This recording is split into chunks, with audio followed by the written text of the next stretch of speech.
어, 좀 멀리 떨어져 계시지만 서로 이렇게 돌아보시고요.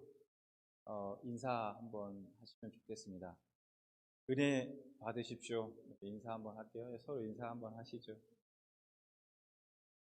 영상으로 예배하시는 우리 성도님들 또한 말씀을 통해서 은혜 받으시기 바랍니다.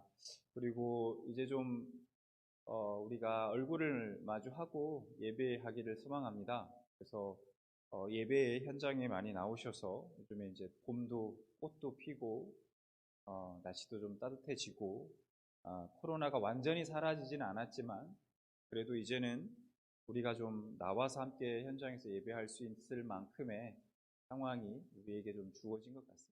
그래서 성도님들도 현장에 나와서 함께 얼굴 맞이하고 또 그렇게 찬양하면서 하나님을 예배하기를 소망합니다. 사도 바울은요, 예수님을 만나기 전에 예수 믿는 사람들을 매우 핍박했던 사람입니다. 핍박했을 뿐만 아니라 죽였던 그런 사람이었습니다. 그가 그것이 하나님을 위한 일이라고 생각했었고요. 하나님을 위한 바른 일이라고 생각했었습니다.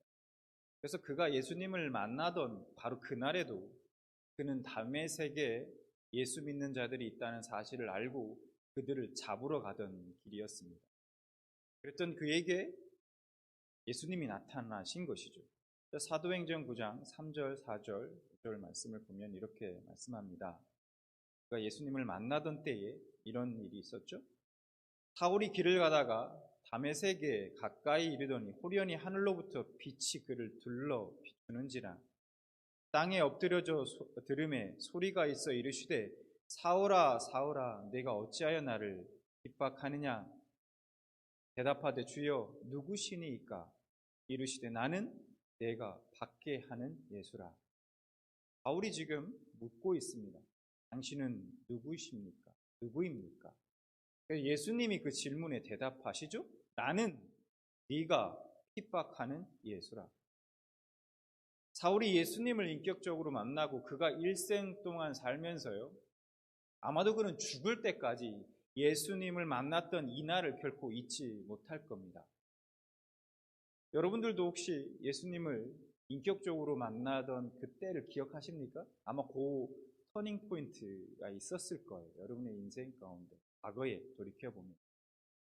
혹시 없었던 분들은 앞으로 또 그런 일들이 여러분들 가운데 있기를 바랍니다. 자, 어쨌든 평생 동안 바울이 죽을 때까지 이 순간, 이때를 절대로 잊지 못했을 겁니다. 그리고 나는 내가 핍박하는 예수라 이 주님의 말씀을요, 평생토록 가슴에 새겼을 겁니다. 여러분 인격적으로 예수님을 만나고 예수님께 얼마나 바울이요 죄송했을까요? 하나님을 믿는다고 하면서 그분의 독생자 아들을 핍박한 자신의 모습에 고개를 들 수 없었을 것입니다. 하지만 반대로 바울은 자신을 용서하시고 자신을 통해 복음을 전하길 원하시는 그 주님의 마음을 알기에 그냥 그렇게 주저앉아 있을 수는 없었습니다. 그런 예수님을 만나던 그날의 체험 때문이었을까요? 사도 바울은 물불을 가리지 않고 예수님을 증거합니다. 그는 감옥에 갇히고요, 돌에 맞기도 하고요, 자지 못하고 또 굶주리고 40의 감한 매를 그것도 자신들의 동족인 유대인들에게 그렇게 맞기도 했습니다. 그러면서도 예수 그리스도 전하기를 포기하지 않았습니다. 수많은 핍박과 죽을 고비를 넘겨가면서도 그는 복음 전파의 사명을 절대로 멈추지 않았습니다. 그 바울이 오늘 본문 1절에 이렇게 이야기합니다. 고린도전서 2장 1절에 이렇게 이야기합니다. 형제들아 내가 너희에게 나아가 하나님의 증거를 전할 때에 말과 지혜의 아름다운 것으로 아니하였나니. 말과 지혜의 아름다운 것이란 어떤 것이냐? 그 당시 그리스 세계에서 사용하였던 철학자들의 뛰어난 논리와 화려한 말솜씨, 것들을 가리킵니다. 사도 바울은 고린도 교회에서 복음을 전할 때 유식한 자신의 그런 언변이나 지혜를 의지하지 않았다고 그렇게 이야기합니다. 그러면 바울이 지혜와 지식이 없어서 뭔가 말발이 약해서 언변이 약해서 그랬을까요? 절대 아니죠. 사도 바울은 유대인들의 역사에 3대 랍비 중 하나로 꼽히는 당대 최고의 가말리엘 문화의 후계자였을 정도로 모든 지식에 뛰어났고 그런 지식을 섭렵하고 있었던 자였습니다. 그런 그가 왜 말과 지혜의 탁월함으로 복음을 전하지 않았을까요? 그냥 우리 생각에는 자신의 그런 지식과 그런 어떤 말발로 쉽게 얘기해서 그 사람을 잘 설득하면 복음을 받아들이기 더 쉬울 것 같은데 그렇게 하지 않았다라고 말하고 있다는 것이죠. 바울은 2절에 이렇게 고백합니다. 내가 너희 중에서 예수 그리스도와 그가 십자가에 못 박히신 것 외에는 아무것도 알지 아니하기로 작정하였습니다. 사도행전 17장을 보면요, 사도 바울은 고린도에 오기 전에 아덴이라는 도시에서 이제 도착하게 됩니다. 이 아덴이라는 도시는 오늘날 그리스의 수도인 아테네를 말합니다. 바울은 그곳에 도착해서 복음을 전합니다. 전하기 위해서 자신의 회심했을 때의 그러한 체험과 또 그리스의 철학적인 지혜를 총동원했습니다. 바울은 자신이 가진 그 뛰어난 수사학과 화려했던 그 말솜씨를 가지고 아덴 사람들을 예수님께 인도하려고 했습니다. 결과는 어떻게 됐을까요? 바울의 이런 전도 전략은 완전히 실패로 돌아가게 됩니다. 바울은 이 아덴에서의 경험을 통해서 알게 되었습니다. 나의 이런 화려한 어떤 화술, 말발, 말솜씨, 그리고 어떤 탁월한 인간의 어떤 지혜와 지식, 이런 걸로는 복음을 전할 수 없구나. 안 되는구나.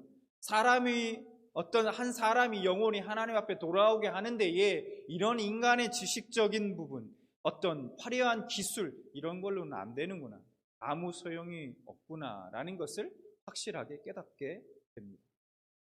그리고 바로 이때의 경험이 바울로 하여금 오직 십자가에 죽으신 예수 그리스도만을 전해야 한다는 확신을 갖게 만들었던 것입니다. 자, 그리고 고린도전서 2장 3절에 바울은 이렇게 고백하고 있습니다. 내가 너희 가운데 거할 때 약하고 두려워하고 심히 떨었노라. 바울이 지금 떨었다라고 얘기합니다. 두려워서 심히 떨었답니다. 바울은 무엇이 그렇게 두려웠을까? 사도 바울은 고린도에 오기 전 앞서 말씀드린 이 아덴에서의 복음을 전파하는 데 있어 실패의 쓴맛을 보았어요. 바울은 그런 자신의 연약함을 알기에 고린도에서 하나님께서 자신에게 맡겨주신 이 복음 전파의 사명을 온전히 감당하지 못할까 봐 두려웠던 것입니다. 그래서 바울은 이렇게 고백합니다. 내 말과 내 전도함이 설득력 있는 지혜의 말로 하지 아니하고 다만 성령의 나타나심과 능력으로 하여 너희 믿음이 사람의 지혜에 있지 아니하고 다만 하나님의 능력에 있게 하려 합니다. 바울은 자신의 화려한 언변이나 지혜로 사람을 설득하지 않았다라고 말씀합니다. 누구보다 그렇게 할 수 있는 능력을 가진 바울이었습니다. 그러나 이제 그는 온전히 성령의 나타나심 그리고 능력만 의지했다고 그렇게 고백하고 있습니다. 여러분, 저는요, 이 짧은 오늘의 본문 말씀을 통해서 계속해서 궁금한 것이 하나 있습니다. 그것이 뭐냐? 바울은 어떻게 이렇게 예수님만을 사랑하고 예수님을 인격적으로 다메섹 도상에서 예수님을 만난 이후에 어떻게 이렇게 예수님만을 사랑하고 그분만을 계속해서 증거하는 이러한 삶을 살 수 있었을까 하는 겁니다. 복음 전도의 실패에도 좌절하지 않고 오히려 다시 실패를 반복할까 봐, 그래서 하나님의 사역을 자신이 그르칠까 봐 그것을 막 두려워하면서 떨면서까지 그 사명을 감당하고자 했던 그가 사실 저는 선뜻 이해가 가지 않는다는 말입니다. 여러분, 이것이 제가 궁금한 이유는, 왜냐하면 우리는 예수님을 믿는다고 말하지만, 우리는 예수님을 믿고 그분을 따라간다라고 말하지만, 문제는 우리의 삶이 우리의 그 고백에 전혀 따라가지 못하고 있기 때문이죠. 근데 바울은 그렇지 않다는 겁니다. 빌립보서 3장 8절에 보면 이렇게 말씀하죠.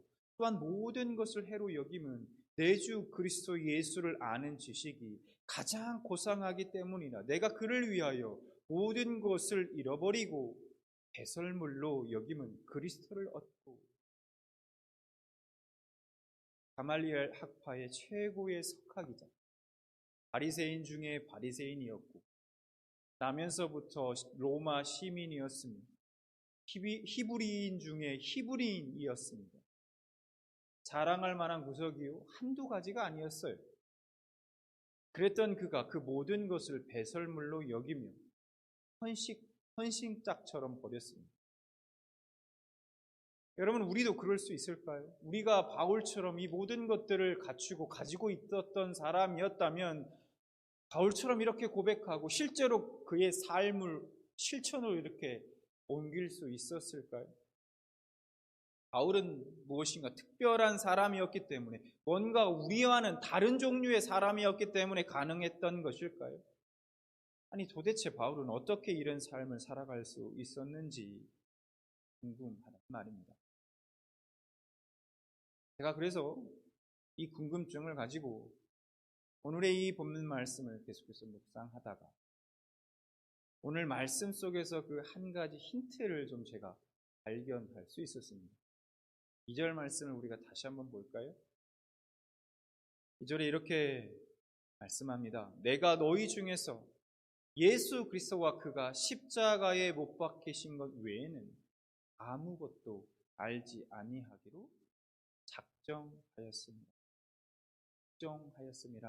고백하고 있습니다. 굳게 결심했다라는 말이죠. 예수를 믿고도 여러분 미지근하게 사는 사람들이 얼마나 많습니까?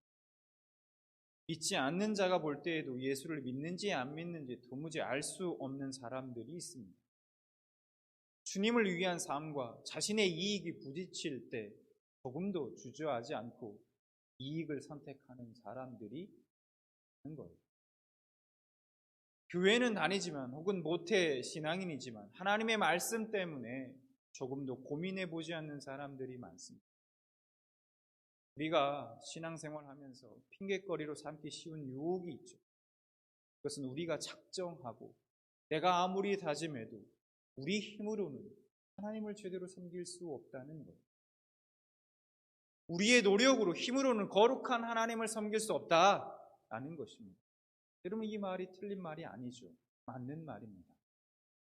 그런데 문제는 어느 순간 이 말이 하나님의 말씀에 순종하지 않는 자신을 합리화하기 위한 핑계거리로 전락하게 되었다는 것이죠. 우리의 노력으로 힘으로 하나님을 섬길 수 없다 하는 이 말이 절대로 불순종에 대한 핑계거리가 되어서는 안 된다라는 것입니다. 하나님의 뜻대로 살겠다는 의지와 결단도 없이 삶 가운데 철저한 몸부림도 없이 인간은 연약합니까? 성령님의 도우심이 아니면 안 되니까 하면서 핑계를 삼고 합리화를 하면 안 된다는 것입니다.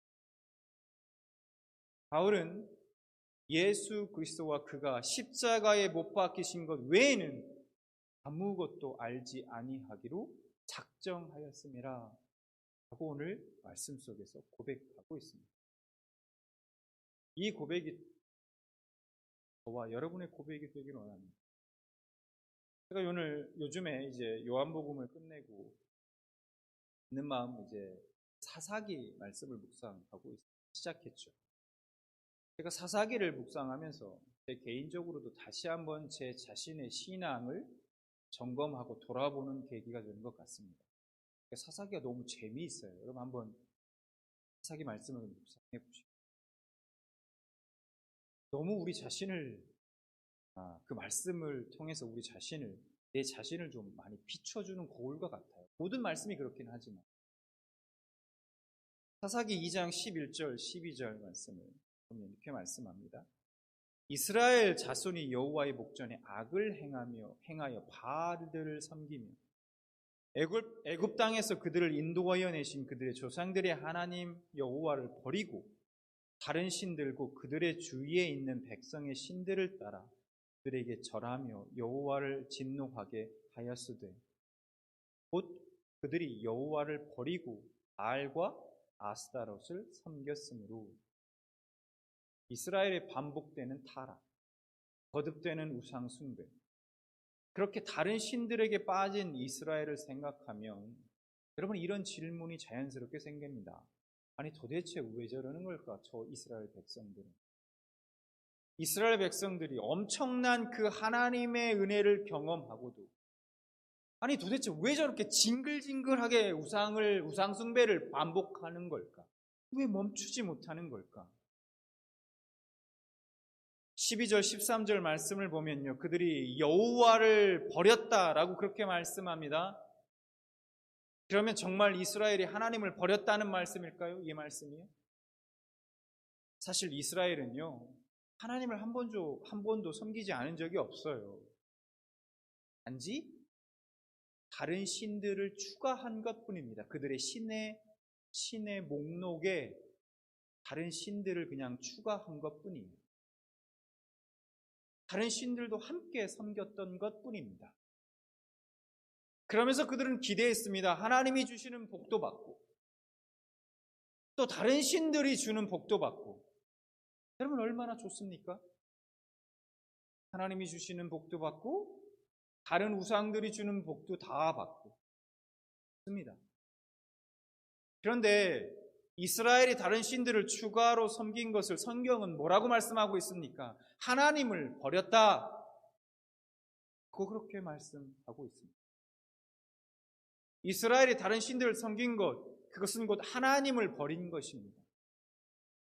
그들이 원한 것은 여러 신들을 섬기고 동시에 하나님을 섬기는 것입니다. 왜 그랬을까요? 사람들이 만든 신들은 그들의 영역이 미치는 영역이 다 달랐기 때문입니다. 그리고 좋은 것이 사람이 만든 그 우상들은 그 어떤 신도 삶의 모든 영역에 대해서 주권을 요구하지는 않는다는 거예요. 이 삶은 다 내 거다. 이 삶의 주인은 나다라고 요구하는 신은 없다는 거예요. 이거 얼마나 좋습니까? 그래서 사람들은 자신의 필요에 따라 신들을 그냥 선택해서 섬기기만 했으면 됩니다. 농사를 지면 바알을 섬겼으면 됐고 다산을 상징하는 아스타롯, 좋으니까 그 신들을 보고 섬겼던 거예요. 바다에서 물고기를 잡으면서 생계를 꾸려가는 사람들은 바다의 신을 섬기면 되는 겁니까? 섬기면 되는 겁니다. 얼마나 좋습니까? 이스라엘이 원했던 신은 그들에게 언제든 도움을 주는 부적과 같은 그런 존재인 것입니다. 그들의 삶에 개입하시는 주권자, 주인가 원치 않았던 거예요. 그런데 그런 이스라엘에게 여호와 하나님은 너무 부담스러운 겁니다. 왜일까요? 왜냐하면 하나님은요, 우리의 모든 삶의 영역의 주인 되시기 때문이에요. 왜냐하면 하나님은 내 삶의 전부가 아니라 일부가 아니라 너 삶의 전부를 원하시기 때문입니다. 원하신다고 말하기 때문이에요. 요구하시기 때문입니다.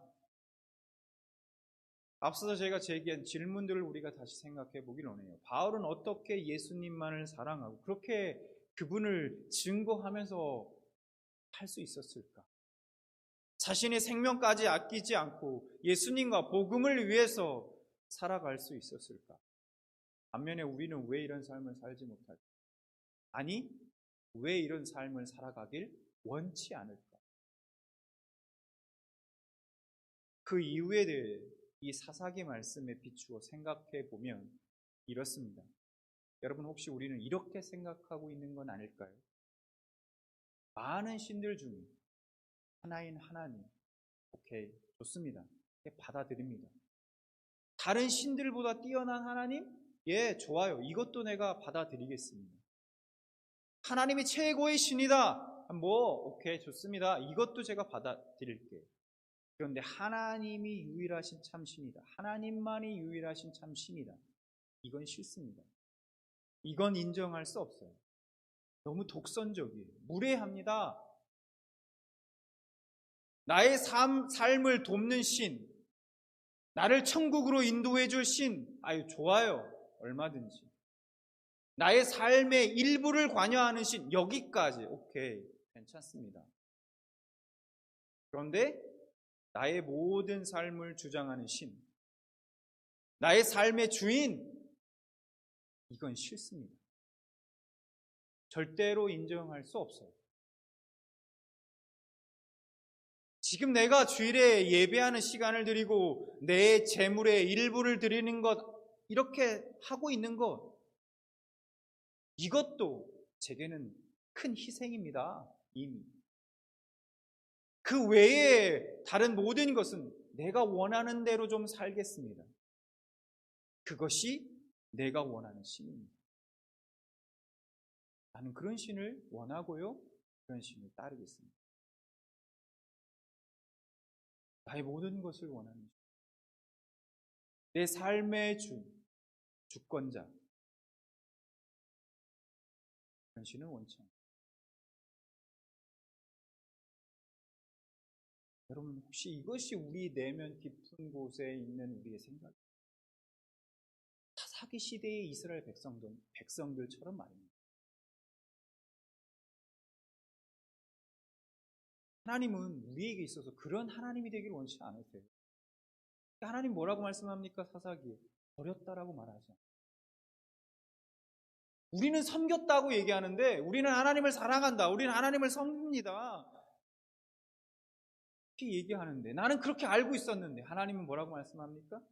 그런 나를 그렇게 말씀하신다는 거예요.